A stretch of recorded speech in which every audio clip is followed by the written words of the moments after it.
하나님의 은혜 가운데 우리 화평의 성도들에게 주님의 은혜를 구합니다. 오늘 설교는 제가 선교를 떠나기 전 우리 성도님들을 생각하면서 미리 준비된 본문의 말씀이고요. 마침 저희가 사도행전을 읽고 공부하고 있는데 바울의 또 바나바의 선교 현장 가운데 제가 키르기즈스탄에 선교를 위해 갈 수 있게 하신 것도 하나님의 은혜라고 생각이 됩니다. 저희가 한 주간 동안 읽은 말씀은 이제 바울과 함께 초대교회의 선교 여행을 기록하고 있는데 첫 번째 선교 여행의 현장을 말씀을 통해 확인하게 되는 것입니다. 예루살렘 교회에 흩어진 그러한 사람들이 안디옥이라고 하는 곳에 가서 정착하게 됐고 그 지역에서 또 하나님의 교회가 세워지고 그 세워진 교회에 바나바와 사울을 통해 그 교회가 건강하게 세워짐을 당하고 그런 가운데 그들이 흩어진 가운데 세워진 교회였지만 하나님의 나라를 위해서 선교사를 파송하기로 하는 그런 성령의 지시하심을 받아 그들이 기도 가운데 바나바와 사울을 선교사로 파송하는 최초의 이방인 교회가 되었습니다. 이렇게 또 선교하는 기간에 이러한 본문을 설교하게 된 것이 하나님의 은혜라고 생각하고 또 다른 분에게 요청을 구할 수도 있었지만 우리 성도님들을 사랑하고 또 본문의 말씀을 계속 이어서 하고자 하는 마음에 녹화하게 되었고 오늘도 하나님의 말씀을 따라서 우리 교회가 성령의 충만함을 입게 되기를 주님의 이름으로 축복합니다. 오늘 본문의 말씀은 성령의 보내심을 받아. 초대교회는 성령이 충만한 교회였고 성령이 역사하시는 교회였고 성령께서 인도하시는 교회였고 그 성령의 인도하심을 순종하는 교회였습니다. 그렇다면 오늘 하나님의 교회는 지금도 하나님의 성령의 충만함이 있고 우리는 성령의 인도하심을 받아야 되는 것이 마땅하기 때문에 우리 교회뿐만 아니라 이 땅에 있는 모든 교회가 참으로 하나님의 성령의 인도하심을 따라 순종하고 또 그 인도하심을 따라 그 역할을 감당할 수 있는 교회가 되기를 본문을 통해 꿈꾸게 되는 것입니다. 13장 1절로 2절 말씀을 같이 읽도록 하겠습니다. 안디옥 교회에 선지자들과 교사들이 있으니 곧 바나바와 니게르라 하는 시몬과 구레네 사람 누게오와 분봉왕 헤롯의 젖동생 마나인과 및 사울이라. 안디옥 교회에 선지자와 교사들이 있었습니다. 이들은 안디옥 교회를 섬기는 자들이었고 그들은 지역이 다르고 인종이 다르고 출신이 다른 사람들이었지만 그들이 모여서 하나님의 교회를 섬기는 지도자가 되었다는 거예요. 이렇게 볼 때 한 교회를 섬긴다는 것은 지역과 특성이나 아는 사람들 중심이 아니라 그들은 다 예수 그리스도의 이름으로 모였고 그 예수님의 이름으로 교회를 섬기는 자가 되었다는 것이에요. 하나님의 교회는 그런 것입니다. 출신이 다르고 또 내가 자란 환경이 다르고 고향이 다르고 심지어는 자라왔던 삶의 습관이 달라도 우리는 지역으로 모이거나 친구로 모이거나 아는 사람끼리 모인 것이 아니라 예수 그리스도로 인하여 모인 교회라는 것을 기억하게 되는 것이에요. 그 지도자들은 혼자 일하지 않았고 함께 협력하여 선을 이루었고 하나님의 성령이 민감한 사람들이었다는 것을 우리가 기억할 때 우리 교회도 여러 지도자들이 있고 섬기는 자들이 있는데 우리가 다 누구를 섬기는 것인가? 본문의 2절에 등장하는 것처럼 주를 섬겨 이런 말씀이 나온단 말이에요. 우리는 다 같이 주님을 섬기는 자들이고 주의 전에 봉사하는 자들이라는 것을 기억하면서 자신의 식구와 신분과 출신과 어떤 자라움에 따라 마음을 요동하지 않고 우리가 하나님의 교회 가운데 우리가 다 주님을 섬기는 자로 예수 그리스도로 하나 되고 예수 그리스도의 말씀으로 하나 되고 예수 그리스도의 정신으로 하나님의 교회를 섬길 수 있는 믿음의 사람이 되기를 주의 이름으로 축복합니다. 자, 오늘 설교가 성령의 보내심을 받았는데 초대교회는 성령의 충만함을 입은 교회라고 했잖아요. 첫 번째 말씀이 2절에 등장을 해요. 주를 섬겨 금식할 때에 성령이 이르시되 내가 불러 시키는 일을 위하여 바나바와 사울을 따로 세우라 하시니. 따라서 한번 해보도록 하겠습니다. 성령이 이르시되. 이 교회는 성령의 말씀을 듣는 교회였다는 거예요. 이 안디옥에 세워진 교회 가운데 누가 말씀하시냐면 성령께서 말씀을 하셨어요. 성령께서 어떻게 말씀하셨는가? 내가 시키는 일을 위하여 두 사람을 따로 세웠는데 그가 바로 바나바와 사울이었다는 거예요. 내가 시키는 일을 위해서, 내가 불러 시키는 일을 위해서 두 사람을 따로 세웠는데 바나바와 사울이었다고 말씀을 드렸죠. 바나바와 사울은 누굴까요? 그들은 안디옥 교회가 세워질 때에 예루살렘으로부터 그 교회를 잘 세우기 위해서 파송을 받은 자들이 바나바와 사울이었어요. 그들이 안디옥 교회가 건강히 세워지고 그 안디옥 교회가 지역 사람들로부터 야, 이 사람들 정말 그리스도인이야 이렇게 인정을 받을 만큼 그 일에 수고하고 헌신했던 사람이 바나바와 사울이었고, 근데 이제는 하나님의 말씀을 조차 바나바와 사울을 선교사로 파송하라고 하시는 성령의 지시하심을 받게 된 것이었어요. 그래서 그들이 그 일을 위해서 기도하고 하나님의 성령의 인도하심을 따라 두 사람을 따로 세워 이제 기도하게 되었습니다. 당시에 성령께서 하셨던 말씀들을 보면 그들에게 이르시되 나의 보낼 일을 위하여 따로 세우라 하셨던 하나님의 말씀이 있었다면, 베드로가 환상 중에 성령의 지시하심을 받았고 그가 고넬료의 집에 갔던 것을 기억할 수 있고, 또 빌립 집사가 열심히 주회를 할 때 하나님의 성령의 인도하심을 받아서 광야로 가서 에티오피아 사람 네시에게 하나님 말씀을 전한 일도 있었습니다. 그리고 그들이 하나님의 성령에 충만하여 선지자의 말씀들을 증거할 때에 하나님의 성령께서 직접 종들에게도 말씀하셨지만 그 종들을 통하여 하나님의 말씀을 전하기도 했다는 것을 우리가 알게 되는 것이에요. 자, 이렇게 교회는 하나님의 지시를 받았고 그 지시를 따라 바나바와 사울을 따로 세웠는데 왜 세웠는가? 주께서 하셨던 말씀처럼 내가 불러 시키는 일을 위하여 세웠다는 거예요. 우리는 기억해야 됩니다. 하나님의 교회가 하는 일은 무엇인가? 주님이 시키시는 일을 위하여 교회가 존재한다는 거예요. 하나님이 시키시는 위해 교회가 존재하는 거예요. 교회가 이 땅에 존재하는 목적은 바로 그분의 증인이 되기 위해서 존재하는 것입니다. 하나님의 교회가 여러분의 복음을 증거하기 위해서 다양한 것들을 할 수도 있어요. 학교를 세우고 복지관을 세우고 요양원을 세우고 무엇이든지 할 수 있습니다. 카페를 통해 교제할 수도 있고 놀이방, 공부방 뭐 많은 걸 할 수 있겠죠. 그러나 가장 중요한 것은 교회가 세워진 본질이 내가 시키는 그 일인데 그 시키는 일이 무엇일까요? 복음을 증거하는 일이라는 것을 절대로 놓치면 안 된다는 거예요. 하나님의 교회는 바로 이 복음을 증거하는 일을 위해 세움을 입은 것입니다. 그것이 첫 번째 목적이어야 되는 것이에요. 그게 우선순위가 되어야 하는 것입니다. 이 방법이 목적을 뛰어넘으면 안 된다는 것이에요. 물론 복음을 전하기 위한 도구로 쓰여질 수 있는데 그 도구가 단지 복음을 전하기 위한 것이 아니라 목회자와 성도들의 삶을 유지하기 위한 방식이 되면 안 된다는 거예요. 내가 불러시키는 그 일은 무엇일까요?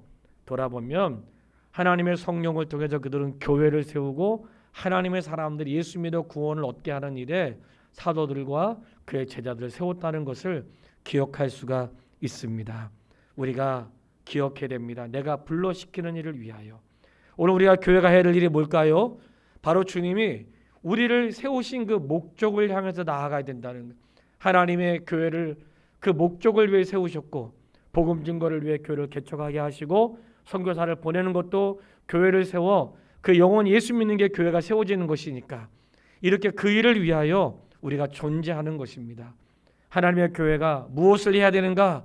복음 증거를 위해 주님이 불러주신 그 일을 위하여 우리가 있는 것이고 그 일에 위배가 되거나 다른 것들은 절제하는 것이 옳다는 것을 깨닫게 되는 것이에요. 이렇게 하나님의 성령의 인도하심을 받아 그들이 바나바와 사울을 따로 세워서 금식하며 기도하면서 구했던 것은 하나님의 뜻을 이루기 위하여 금식하며 기도하면서 그 뜻이 이루어지기를 바랬다는 거예요. 그랬으면 좋겠어요. 저는 우리 교회가 무엇을 위해 금식하며 기도해야 되는가? 나 개인적인 일과 나의 개인적인 소원과 목적을 성취하고 그 일을 위해서도 주님께 묻기 위해 기도할 수 있죠. 내 인생의 중요한 문제를 위해서 기도할 수 있고 내 삶의 결정을 위해서 금식하며 기도할 수 있습니다.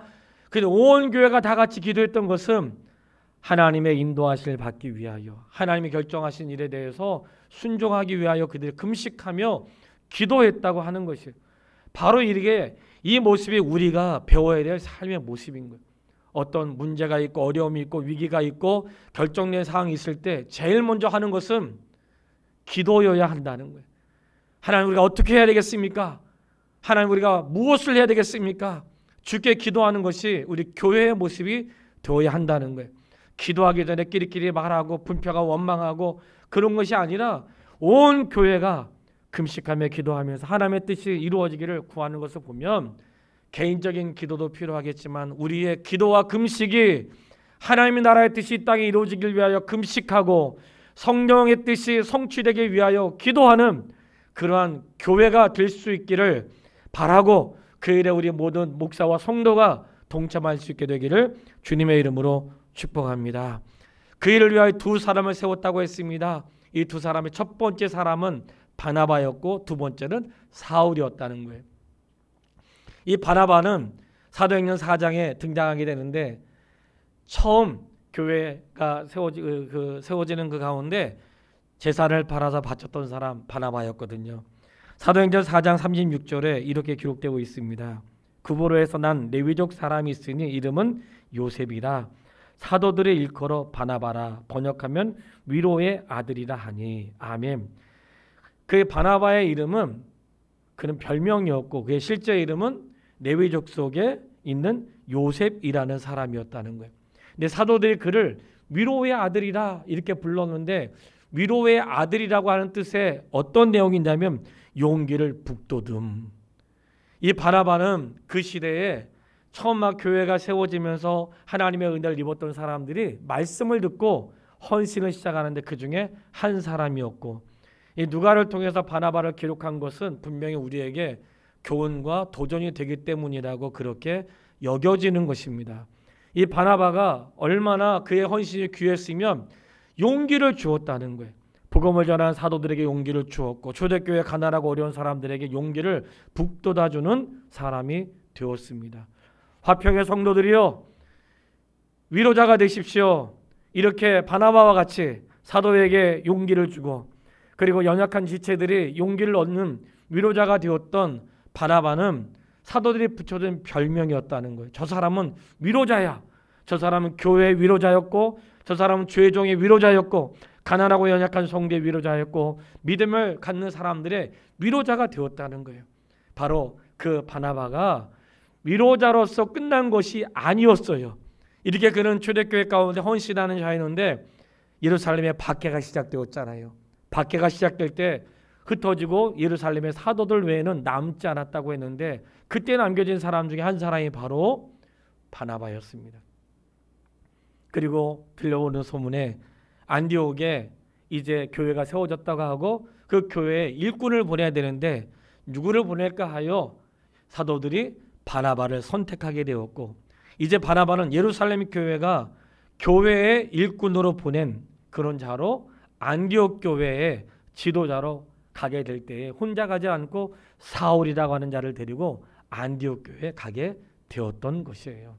이렇게 그는 하나님의 교회의 은혜를 입고 헌신하였고, 헌신한 자리에 끝나지 않고 이제 그가 교회의 지도자가 돼서 안디옥 교회를 섬기다가 어떻게 됐어요? 이제는 하나님의 인도하심을 따라 그가 선교사로 파송을 냅는 자리에 이르게 되었다는 것을 말씀하고 있는 것입니다. 교회 성장에 중요한 역할을 했던 사람 맞고요. 자, 이렇게 바나바가 세워졌고 두 사람 중에 한 사람은 사울이었는데, 우리가 알지만 사울은 그는 엄청난 열심히 갖고 있는 유대교요, 또 할례자요, 또 율법주의자로서 예수 믿는 자를 받게 했던 자였잖아요. 근데 그가 강력한 빛을 통해 예수님을 만났고 그가 제자들과 함께 있었고 이제 바나바와 함께 안디옥 교회를 섬기는 자가 되었다는 거예요. 놀라운 사실은 이 사울이 처음에 그 부름 받았을 때 사울을 향한 하나님의 말씀이 기록되어 있는데, 사도행전 9장 15절 말씀을 읽어드리면, 주께서 이르시되 가라, 이 사람은 내 이름을 위하여 이방인과 임금들과 이스라엘 자손들에게 전하기 위하여 택한 나의 그릇이라. 하나님이 사울을 부르실 때에 예수 그리스도의 이름을 위하여 복음을 증거자로 그를 택하셨고 이제 그 일에 사울이 쓰임받게 되었다는 것을 말씀하고 있는 것이에요. 자, 여기서 우리가 한 가지 이해해야 할 것이 있습니다. 그는 사울이었는데 이제 곧 그의 이름이 바울로 등장을 하게 돼요. 종종 우리가 혼란스러웠던 것은 사울이 맞는지 바울이 맞는지 헷갈릴 때가 있고 어느 것이 맞는지 가끔 우리 안에 갈등을 일으킬 때가 있어요. 정확히 말씀을 드리면 그의 이름은 사울도 맞고 바울도 맞습니다. 사울이 변화되어 바울이 된 것이 아니라 사울은 유대식 이름이고 바울은 헬라식 이름이었다고 하는 거예요.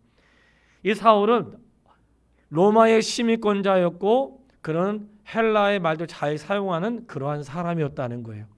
그가 유대교인으로 강력한 빛을 받고 유대교인으로 있을 때 이스라엘 가운데 유대 땅에 있을 때 누가는 그의 이름을 기록할 때 사울이라고 기록을 했고 이제 앞으로 그가 파송을 받아 이방인의 땅에 복음을 증거하게 되었을 때에 누가는 기록할 때 그의 이름을 바울로 기록하게 되었다는 것을 우리가 기억할 수 있게 되길 바라고요. 이 사울과 바울은 변화된 이름이 아니라 같은 이름인데 유대교에서 사용될 때는 사울로 이제 그가 파송하여 이방인의 선교사로 보내받을 때에는 이렇게 바울이란 이름으로 누가가 기록했다 하는 것을 확인할 수가 있습니다.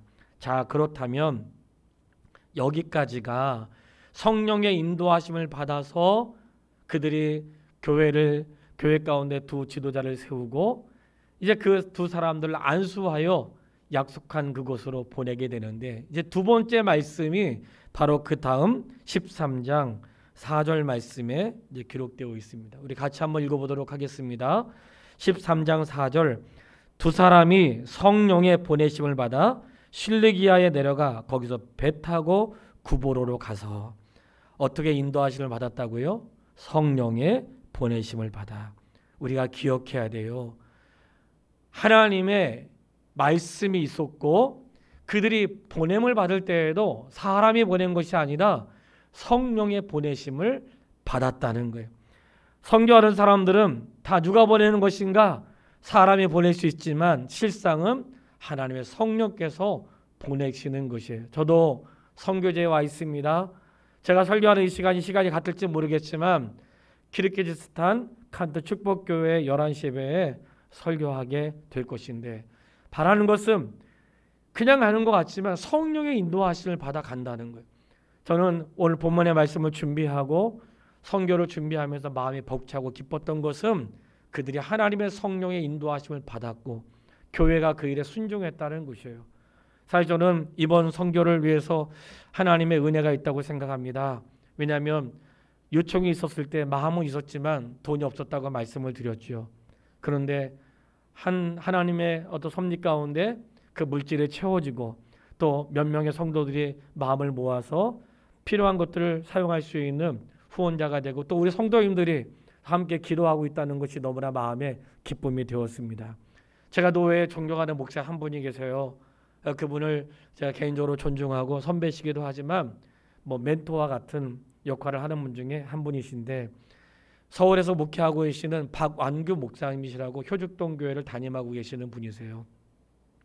제가 선교를 떠나기 전에 목사님께 말씀을 드렸고 목사님이 잘 다녀오라고 또 선교배 일부를 보내주셨습니다.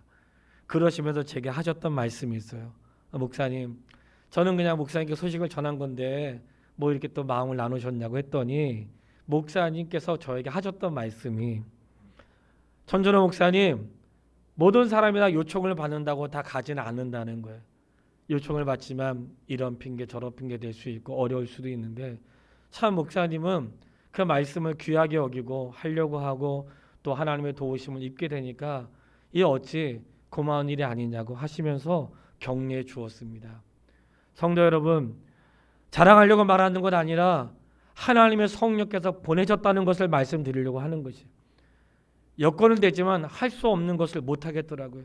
제가 주회를 하면서 처음에는 빚을 내서도 하고 카드를 긁어서도 하고 집이 어려운데도 한 적 있습니다.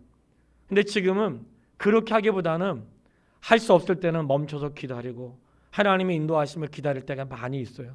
하고 싶다고 막 빚내서 할 수 없다고 생각이 들어요. 그러나 이번 선교 가운데 너무 감사했던 것은 마음에 품고 있던 것들을 주께서 행하시고 선교사님들의 요청을 거절할 뻔했는데 하나님의 일하심이 어찌 놀라운지 성령께서 하셨던 일이라고 말할 수밖에 없는 것이에요. 누가 한다고 할 수 있을까요? 헌신한다고 될 수 있을까요? 하나님이 하신 일이 맞습니다. 사랑하는 여러분, 저 역시 키르기스탄에 와 있는 것이 성령이 보내셨다고 믿습니다. 그 하나님의 교회가 그 일에 순종하여 저를 위해 또 기도하고 있다고 그렇게 믿고 있는 것이에요. 하나님의 교회는 어떻게 해야 하는가? 하나님의 인도하심을 받고 하나님의 성령이 보내심을 따라 해야 한다고 믿는 것입니다. 사역자들이요, 하나님의 성령의 보내심을 받으십시오. 사람이 도와주고 사람이 물질로 후원하고 사람이 격려자가 될지라도 성령의 충만함을 입는 것과는 다른 것입니다. 하나님이 보내셔야 그때 역사가 이루어지는 것이에요. 우리는 이 모든 것들이 되어지는 것을 하나님의 섭리라고 말을 해요. 하나님의 후원을 받으시기 바랍니다. 하나님의 후원자가 내 인생의 후원자가 하나님이 되셔야 되고 하나님이 보내셔야 하나님께서 역사하시고 일하시고 능력을 행하시고 역사하실 줄을 믿습니다. 앞으로도 우리 교회가 어떤 일을 결정하고 해갈 때에 하나님의 성령의 인도하심을 받기 위해서 민감하고 또 하나님께서 말씀하시는 것에 우리가 마음을 쏟을 수 있는 그러한 은혜가 있게 되기를 바라고요. 이렇게 해서 13장에 이 사도 바울의 첫 번째 여행이 시작되는데 그 장소가 어디론가 배를 타고 구보로에 가서, 이 구보로는 섬이었거든요. 아마 그냥 우리 성도님들 스쳐서 읽었겠지만 이 구보로에서 누가 살았었냐면 보냄을 받았던 바나바가 구보로 출신이고 거기에 사는 레위인이었다고 아까 읽었던 사도행전 4장 말씀에 나와 있어요. 참 신기하죠.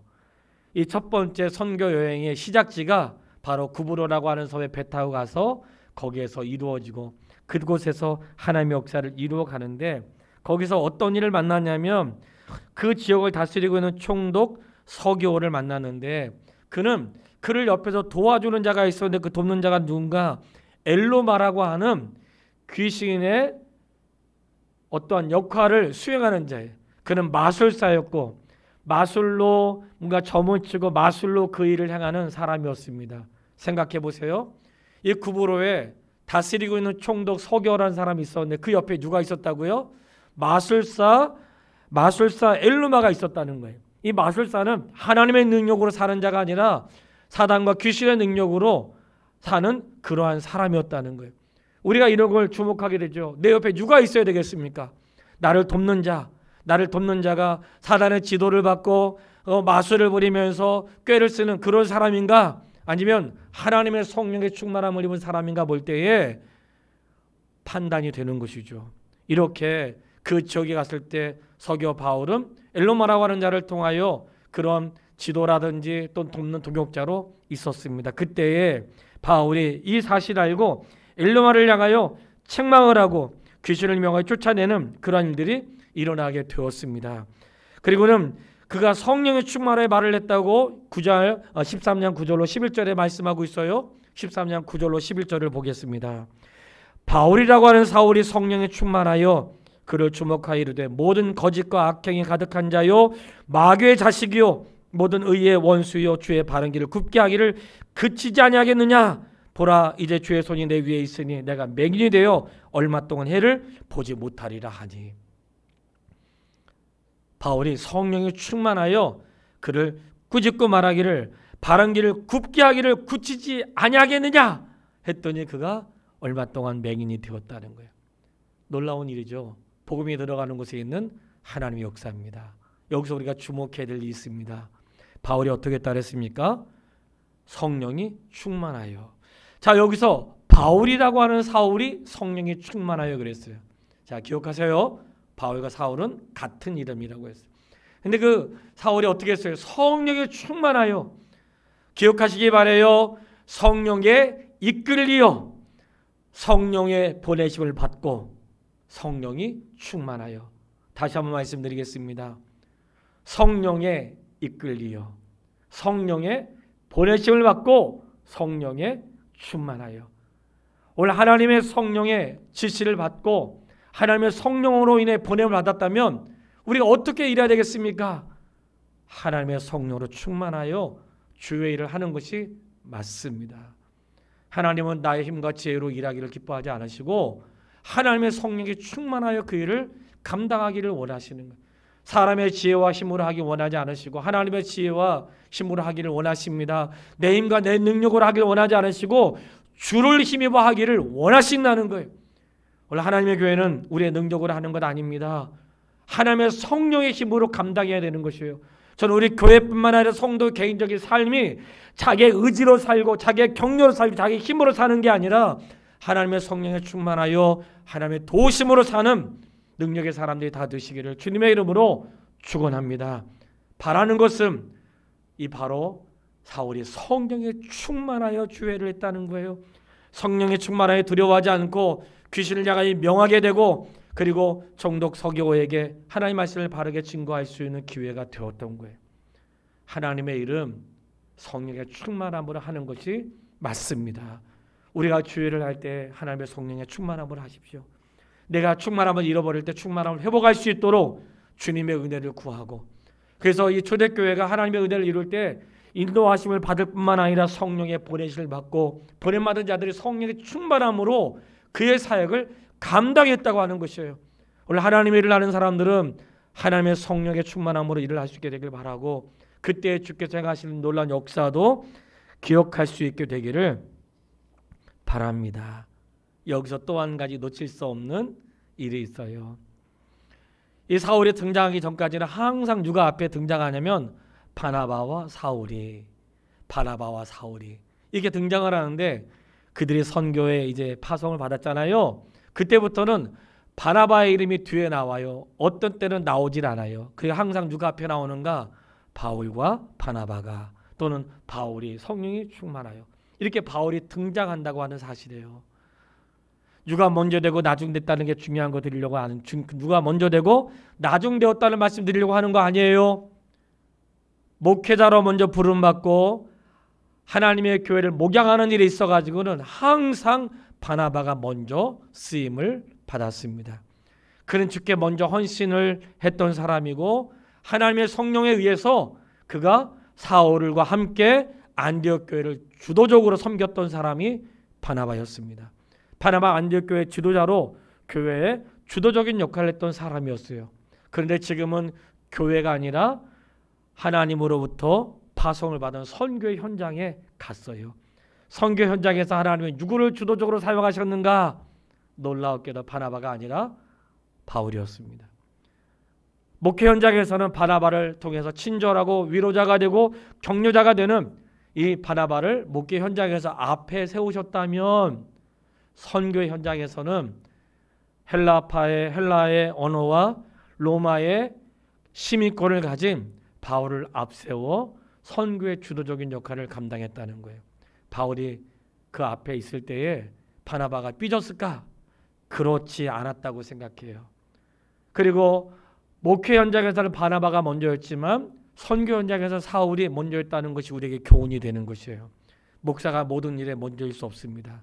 장로님이 성도가 모든 일에 먼저일 수 없어요. 그러나 분명한 것은 목회는 목사가 앞에 있을 수 있으나 봉사와 선교와 구제를 행하는 모든 일에 그 일에는 성도가 앞에 있을 수 있는 것이에요.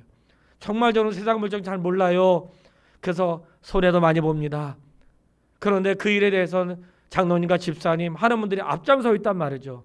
기억하세요. 모든 일을 앞에 할 수는 없지만 어떤 분야에는 앞에 서는 자가 있다는 거예요. 주방에서 봉사하고 청소하고 그리고 각자 자기에게 주어진 재능 앞에는 내가 하는 앞에 서는 일이 있는 거예요. 모든 게 다 목사라고 장로라고 집사라고 권사라고 앞에 있는 건 아닙니다. 앞에 있으면 안 됩니다. 내가 해야 될 본분에 앞에 서야 될 때가 있고 뒤에 있어야 될 때가 있는 거예요. 그게 하나님의 교회를 아름답게 하는 것이에요. 목사라고 전부 다 앞에 있으면 안 되는 것이에요. 선교 현장에는 항상 보냄을 받은 자가 먼저인 것이에요. 저는 늘 기억하고 있습니다. 선교 현장 갔을 때에 선교사님보다 항상 앞에 있지 않고 제가 설교하고 통역자를 통해서 할지라도 항상 선교사님을 통해서 그를 도울 때도 제가 하지 않습니다. 성도들이 모아준 성경금은 제가 공항에서 도착하자마자 제일 먼저 하는 것이 성경금을 전달하는 일이에요.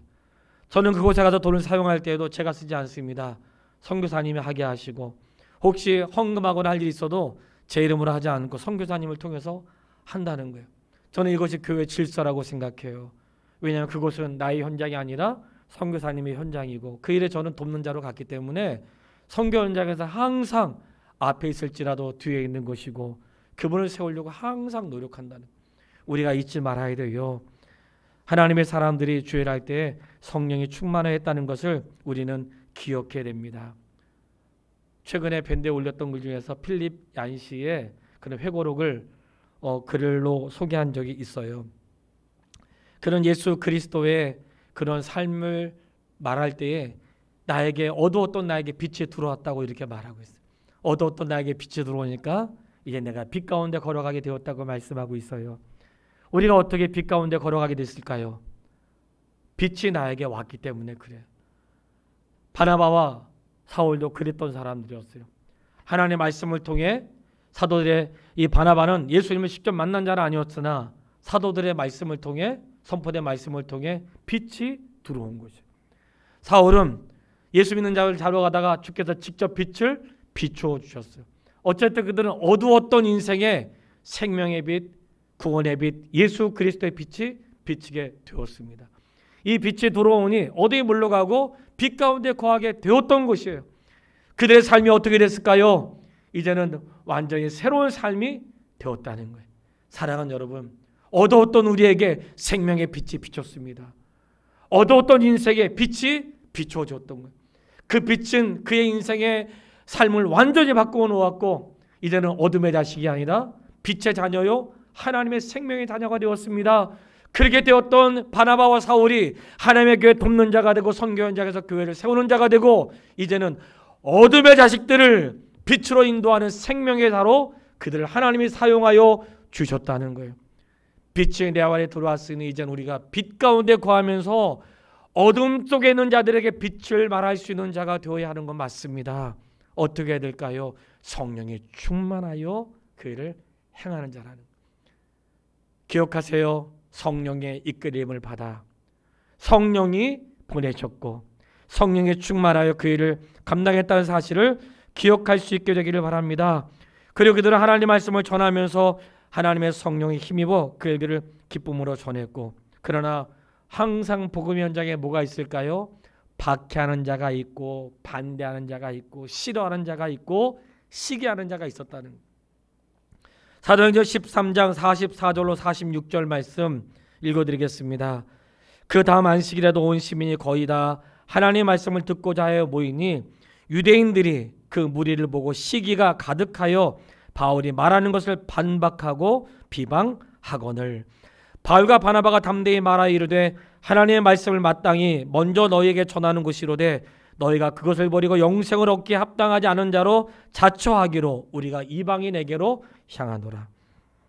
반박하고 비방하는 자들이 있었고, 심지어는 52절 말씀에 유대인들이 경건한 귀부인들과 그 신의 유력한 자들을 선동하여 바울과 바나바를 박해하여 그 지역에서 쫓아내니, 이 복음 현장에는 기적만 있는 게 아니고 은혜만 있는 게 아니고 영접하여 돌아온 자만 있는 게 아니라 싫어하는 자도 있고 시기도 있고 박해도 있고 심지어는 그를 쫓아내는 자도 있었다는 거예요. 그럴 때 어떤 일들이 있었을까요? 두 사람이 그들 향하여 발에 티끌을 털어버리고 이고니온으로 옮기면서 제자들은 기쁨과 성령이 충만하니라. 기쁨과 성령이 충만했다고 이렇게 말씀하고 있어요. 고난을 받아도 기쁨과 성령이 충만한 거예요. 하나님의 은혜를 입으면 고난조차도 감당하게 됩니다. 사랑하는 여러분, 하나님의 성령의 은혜를 입으면 고난조차도 기쁨으로 충만하게 되는 거죠. 그런 일들 가운데 하나님의 교회가 이루어지고, 여기서 쫓김을 당하니까 어디로 갔을까요? 이고니온이라고 하는 곳에 가서 교회를 세우게 되었습니다. 그런데 14장 2절에 보니 그러나 순종하지 아니하는 유대인들이 이방인들의 마음을 선동하여 형제들에게 악한 감정을 품고 그들에게 말을 하니까 여기서 더 이상 있을 수가 없게 된 거예요. 주를 힘입어 탐대에 말을 하고 증거했지만 더 이상 거기에 있을 수가 없었어요. 자, 어떻게 해야 될까요? 이곳에서 복음을 전하다가 저쪽으로 옮겼는데 이고니온으로 왔는데 이 이고니온에서도 쫓아와가지고 심지어는 이방인들을 선동해서 거짓말로 그들을 해가지고 더 이상 바울이 이곳에 복음을 전하지 못하겠다는 거예요. 멈추란 뜻이 아닙니다. 우리는 고난과 어려움이 오면 멈춘다고 생각하지만 이 말씀은 멈춰라 그런 뜻이 아니라 여기가 끝이 아니라는 뜻으로 그들은 받아들였다는 거예요. 이제 하지 말아야지가 아니라 여기서 하면 안 되는구나 하고 옮겨서 루스드라라고 하는 그 지역에 가서 복음을 전하게 되었습니다. 사랑하는 여러분, 고난이 오고 어려움이 왔다고 멈추지 마세요. 믿음 생활하다 보면 믿음이 멈춰질 때가 있어요. 목사 때문에 또는 환경 때문에 믿음 때문에 사람 때문에 여러 가지 복잡한 인생의 길 때문에 멈춰질 때가 있습니다. 여기가 끝이구나. 끝이 아니에요. 끝이 아니라 뭔가 다른 길이 있다는 거예요. 우리는 위기와 어려움 만나면 여기가 끝이라고 생각해. 끝난 게 아니에요. 그들은 멈추지 않았습니다. 여기서 멈춰지지 않고 또 다른 곳으로 향하게 되는데 루스드라는 곳에서 놀라운 이적을 이루게 돼요. 거기서 바나바와 바울이 복음을 전하는 현장에서 걷지 못하는 자를 일으키는 놀라운 역사를 경험하게 돼요. 병든 자가 일어나니까 아주 동네가 발칵 뒤집어진 거예요. 그리고 그들이 뭐라고 했냐면 신이 우리에게 오셨다는 거예요. 그리고 바울과 바나바 앞에 제사를 하려고 그들이 모였습니다. 바울과 바나바가 그들을 멈추라고 하고 우리는 여러분과 똑같은 사람이라고 제발 우리에게 이러지 말라고 하면서 괴로워했습니다. 여러분, 얼마나 이것이 목회자에게 또는 이 땅에 능력을 행하는 자들에게 경고가 되는지 몰라요. 뭔가 능력을 행하고 잘하면 마치 내가 한 것처럼 착각에 빠질 때가 있고 내가 능력 있는 것처럼 하나님이 나를 통해서만 하는 것처럼 착각에 빠질 때가 있습니다. 헤롯을 보십시오. 사도행전 12장 21절로 23절을 펴보세요. 같이 한번 읽고 싶어요. 어떤 일이 있었는지. 사도행전 12장 21절로 23절 말씀입니다. 헤롯이 나를 택하여 왕복을 입고 단상에 앉아 백성에게 연설하니 백성들이 크게 부르되 이것은 신의 소리요 사람의 소리가 아니라 하거늘 헤롯이 영광을 하나님께 돌리지 아니하므로 주의 사자가 곧 키치니 벌레에게 먹혀 죽으니라. 우리가 두려워해야 될 말씀으로 깨닫습니다. 헤롯이 연설하는데 군중들이 와 이것은 신의 소리고 사람의 소리가 아니라는 거예요. 원래 주의 종들이 생명의 말씀을 전하고 또는 어떤 능력 있는 자가 어떤 은사를 입은 사람들이 하나님의 큰 일을 행할지라도 이것은 신의 능력이요 신의 소리요 사람이 한 것이 아니라 할 때에 그때 조심하십시오. 바울과 바나바는 애통해하고 여러분 멈추시라고 이렇게 하면 안 된다고 했습니다. 사람에게 영광을 돌리지 않고 오직 하나님께 영광을 돌리면서 그분을 예배해야 된다고 했습니다. 사랑하는 성도요, 이 시대에 탁월한 사역자가 있고 세상을 뒤흔들 만한 놀라운 신학자들이 나올 것이고 역사를 한 번도 이루지 못한 일들을 행할지라도 그들은 존귀와 영광을 받아야 될 자가 아니라 하나님께 영광을 돌려야 할 것이고 우리는 그들의 격려자가 되고 그들이 지속적으로 죄를 감당할 수 있도록 돕는 자가 되어야 할 줄 믿습니다. 사람을 신처럼 섬기거나 사람을 존귀한 자로 여겨서 마땅히 돌려야 될 하나님의 영광을 가진 자가 되지 말고 살아계신 하나님 앞에 영광을 돌릴 수 있는 목사요 성도가 될 수 있게 되기를 바랍니다. 그때에 기적과 능력도 있었지만 안디옥과 이고니온에서 사람들이 와서 돌로 바울을 쳐 죽은 줄 알고 시내로 끌어내었다고 14장 19절에 말씀하고 있어요. 이렇게 복음의 현장에는 고난도 있습니다. 그리고 박해하는 자도 있다고 그랬어요. 그러니까 교회가 항상 좋은 일만 있다고 생각하면 안 된다는 거예요. 사도행전 14장 20절로 21절 제자들이 둘러섰을 때에 바울이 일어나 그 성에 들어갔고 이튿날 바나바와 함께 더베로 가서 복음을 그 성에서 전할세 많은 사람을 제자로 삼았대. 바울이 일어났습니다. 어디에서 일어났을까요? 돌에 맞았던 자리에서 일어났던 거예요. 성도 여러분, 이렇게 말씀드리고 싶어요. 내가 신앙을 잘하고 복음을 전하는데 복음 전한 자리에 돌 맞았어. 내가 열심히 주를 위해 살아왔는데 나한테 돌아오는 건 돌멩이구나. 심지어는 맞아 죽은 줄 알고 버려도 갔는데 제자들이 지켜볼 때에 바울이 일어났다는 거예요. 일어나서 뭐 했을까요? 복음을 그 성에 전했다는 거예요. 사랑하는 여러분, 상처받은 자리에서 일어나세요. 돌 맞은 자리에서 일어나세요.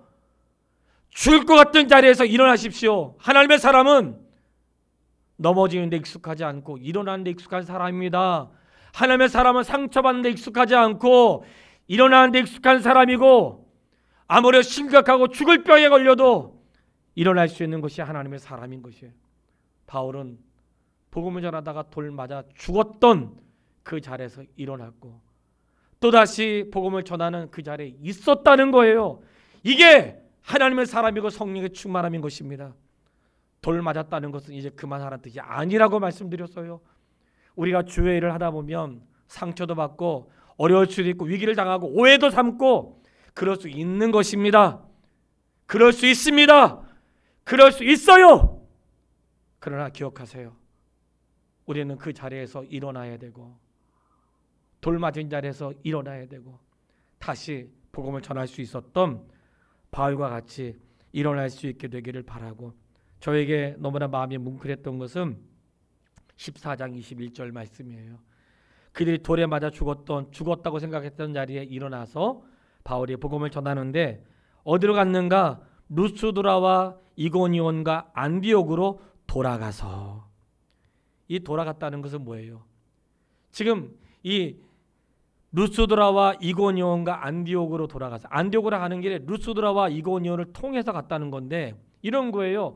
안디옥에서 출발하여 그리고 이 루브로라고 하는 섬을 통해서 복음을 점점 지내서 육지로 갔는데 마지막 이 이고니온이라고 하는 곳에서 이 안디옥 파송 받았던 자리까지는 육로로 갈 수 있는 곳인데 다시 자기가 전도했던 곳으로 돌아가서 안디옥으로 가려고 했다는 거예요. 어디로 돌아가고 있는 것이에요? 자기에게 박해하고 복음을 방해하고 돌로 쳤던 그 곳으로 돌아가면서 무엇을 했는가? 14장 22절로 23절 말씀을 다 같이 읽겠습니다. 오늘 결론의 말씀이에요. 14장 20절로 22절로 23절 말씀 같이 읽겠습니다. 제자들의 마음을 굳게 하여 이 믿음에 머물러 있으라 권하고, 또 우리가 하나님의 나라에 들어가려면 많은 환난을 겪어야 할 것이라 하고 각 교회에서 장로들을 택하여 금식 기도하며 그들이 믿는 주께 그들을 위탁하고. 아멘. 바울은 자신에게 고난을 주고 받게 했던 그 지역을 다시 돌아가면서 어떤 일을 했을까요? 믿음을 가지고 있는 사람들에게 격려자가 됐던 거예요. 여러분, 이 믿음에 머물러 있으십시오. 박해가 올지라도 이 믿음에 머물러 있으십시오. 고난이 와도 이 믿음에 머물러 있으십시오. 저도 이 바울의 고백을 우리 화평의 성도들에게 말하고 싶습니다. 이 믿음에 머물러 있으십시오.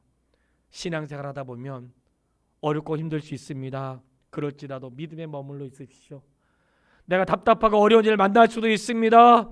그럴지라도 믿음에 머물러 있으십시오. 주일하다가 어려울 수 있습니다.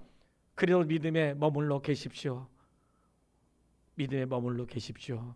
그리고 본인은 떠나지만 거기에 교회의 장로들을 세워서 그 교회를 돌보면서 주께 그들을 위탁하고, 하나님 이들을 보호해 주십시오. 이들을 책임져 주십시오 하면서 그 지역을 떠나 안디옥으로 돌아왔다는 거예요. 우리가 할 수 있는 게 뭐가 있겠습니까? 하나님 이들을 도와주십시오. 주님께 의탁합니다. 하나님 우리 자녀를 주께 의탁합니다. 하나님 남편을 주께 의탁합니다. 내 인생을 주께 의탁합니다. 이게 우리가 할 수 있는 최고의 방법이고 최선의 선택이라는 거예요. 결론입니다. 선교 주간에 저를 위해 기도하는 성도님들에게 이 말씀을 드리게 된 것이 얼마나 기쁘고 감사한지 몰라요. 제가 좋아하는 선교사님을 보내서 말씀을 전할까도 생각했지만 저는 이 말씀이 너무 좋아서 말씀을 드리고 싶어요. 설교를 녹화하고 있는 이 시간은 새벽 1시 23분을 지나고 있습니다. 성도님들에게 말씀을 전하고 싶어서 재령이가 지금 영상을 녹화 중에 있고 저는 설교를 녹화하고 있습니다. 사랑하는 여러분, 안디옥 교회는 복음이 시작된 곳은 아니었지만 예루살렘을 통해 흩어진 교회 가운데 세워진 교회였습니다. 우리 교회도 복음이 시작한 곳은 아니지만 하나님의 은혜를 입었던 믿음의 사람들이 이 지역에 모여서 세워진 교회인 것입니다. 그 모였던 자들은 자신의 슬픔과 자신의 경험을 이야기한 것이 아니라 첫 번째, 성령이 이르시되 성령께서 하시는 말씀에 귀 기울였고 성령께서 하시는 말씀에 민감했고 성령이 하시는 곳에 지도자들이 통했고 성도들이 마음을 같이 했습니다. 성령께서 이르시는 말에 우리가 마음을 같이 귀를 기울여야 되는 것 맞습니다. 그리고 두 번째, 성령의 보내심을 받아 그들은 성령의 보내심을 받아 보낼 때에 기쁨으로 보내고 위하여 기도하고 그들은 성령의 보내신 자리에 순종했고 자기가 간 것이 아니라 하나님이 보내셨다는 사실을 알았습니다. 모든 사역자들은 기억하십시오. 성령의 보내심을 받아야 갈 수 있는 것입니다. 그리고 성령의 보내신 자리에서 어떻게 했습니까? 세 번째, 성령에 충만하여 우리는 하나님의 일은 어떻게 하는 거라고 했습니까? 성령의 충만함으로 일해야 되는 거예요. 성령께서 이르셨고 성령께서 보내셨고 성령의 충만함을 받아 일해야 되는 것이에요. 원래 하나님의 교회에서 일을 할 때 하나님의 성령에 충만하지 않고 자기의 충만함이 있고 자기의 개인의 충만함이 있으면 주의 일을 이룰 수 없습니다. 주의 일을 거치는 자가 되는 것입니다. 우리는 기억해야 됩니다. 성령으로부터 받았고 성령으로부터 보냄을 받았고 성령의 충만함을 입어 그들이 이루어 나갈 때에 현장에서 하나님의 역사와 함께 고난도 있으나 고난도 이길 수 있는 능력을 주께서 허락하여 줄 줄 믿습니다. 화평의 가족들이요, 저는 우리 교회가 그렇게 되길 소원하고 또 저도 그렇게 살기를 소원합니다. 그리고 그 믿음이 연약했던 하나님의 사람들에게 바울의 권면했던 걸 기억하십시오. 그가 돌에 맞아 죽었던 자리에서 일어나 다시 복음을 전했던 것처럼 목사도 돌에 맞고 상처에 맞고 사람에 취하고 돈에 취하고 여러 가지 인생의 어려움에 돌로 맞아 쓰러져 지쳐 있을 때 여기가 끝이라고 생각하지 않고 목사도 그 자리에서 일어나 다시 복음을 전할 수 있는 자리에 갈 수 있도록 기도해 주시고, 그렇게 위기 가운데 있는 성도들에게 했던 것은 바울이 여러분 이 믿음에 머물러 있으십시오. 그 말씀을 다시 한번 권합니다. 성도요, 이 믿음에 머물러 있으십시오. 목사는 돌에 맞을지라도 일어나 하나님 말씀을 전하고, 성도는 인생의 비바람과 위기와 어떤 어려움이 있어도 이 믿음에 머물러 있는 하나님의 사람이 되시기를 예수 그리스도의 이름으로 축복하고 축원합니다. 할렐루야. 제가 마치고 돌아올 때까지 기도해 주시길 바라며 이 시간 기도하겠습니다. 살아계신 아버지 하나님, 하나님의 은혜와 사랑을 참으로 감사합니다. 초대교회가 세워지고 복음이 세워진 그 자리에 교회 가운데 안디옥 교회가 선교사를 파송하여 첫 번째 바울의 선교 여행을 하나님 말씀으로 전할 수 있도록 해주신 것을 감사합니다. 선교 현장에 있게 하심도 감사하고, 또 마침 선교의 기간에 하나님의 성령께서 행하셨던 일들을 전할 수 있는 기쁨을 주신 것도 감사합니다. 아버지 하나님, 바라고 소원하는 것은 하나님의 교회가 성령의 이끌림 받아요 성령의 보내심을 따라 성령의 충만함으로 감당할 수 있도록 인도하여 주시며, 우리가 주의를 할지라도 돌에 맞은 자리에서 일어나게 하시고 힘들고 연약한 자리에 있을지라도 이 믿음에 머물러 있는 하나님의 사람이 다 될 수 있도록 인도하여 주시기를 원합니다. 아버지 하나님, 우리 교회가 자기 생각과 가치관에 사로잡히지 않게 하시고 예수 그리스도로 하나 되어지며 성령의 말하게 하심을 따라 말하고 성령의 인도하심을 따라 충만한 그런 교회가 될 수 있도록 역사하여 주시옵소서.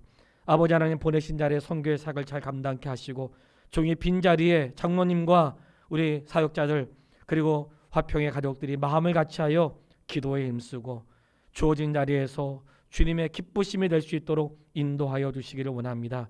목회에 대해서는 목사가 앞에 있을지라도 삶의 현장에서는 집사도 성도도 그리고 평신도도 그리고 새신자도 모든 일에 앞에 설 수 있다는 것을 기억하여 부르신 자리에서 마음껏 주를 위해 살아갈 수 있는 감격과 기쁨이 우리 안에 있도록 역사하여 주시기를 원합니다.